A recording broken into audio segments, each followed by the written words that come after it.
Izay ny amin'ireo vaovao tapatapa fa hivadika pejim-baovao hafa tanteraka kosa isika. Hatahorana ho lasa toeram-panomanana asa fampihorohorona i Madagasikara raha ny nambaran'ny teo anivon'ny SAMIFIN. Manoloana izany ary dia namafisin'i fitondrana ny fiarovana ary ny fiaraha-miasa amin'ny firenena any ivelany.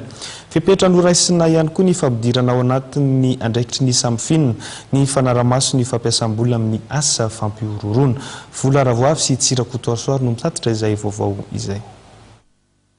Toerana Hatahorana ho lasa toeram-panomanana asa fampihorohorona i Madagasikara. Anton'izay namafisin'i fitondrana ny fiarovana ary ny fiaraha-miasa amin'ny firenena any ivelany.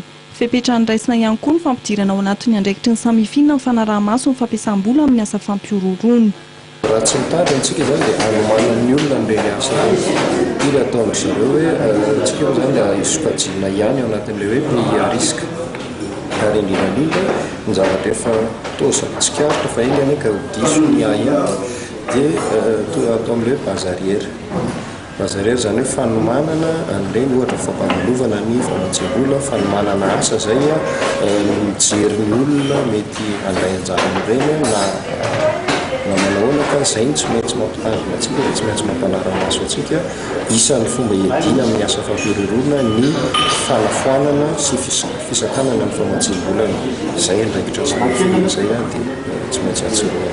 Misy ve ny kaonty efa arahi-maso manokana? Misy ihany zany fanambaram-baovao ary misy moa ny eo ampitandrana azy, misy ny efa natataina any amin'izay samban-draha manandrify azy ohatrany hoe mitandro filaminana zany satria fitrandraram-baovao ny SAMIFIN.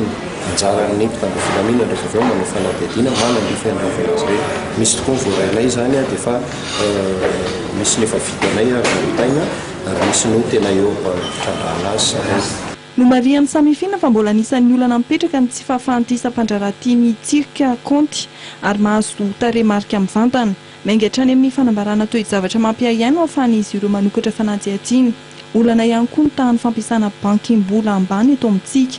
Mariana fa napetrany fionana faha-efatra mikasika amin'ny fanamafisana ny ady amin'ny asa fampihorohorona eto Afrika sy ny Oseanina Indiana ny Madagasikara. Fionana izay totosaina itsy amin'ny hôtel Colbert nanomboka androany ary toy ny zoma 20 aprily ho avy izao.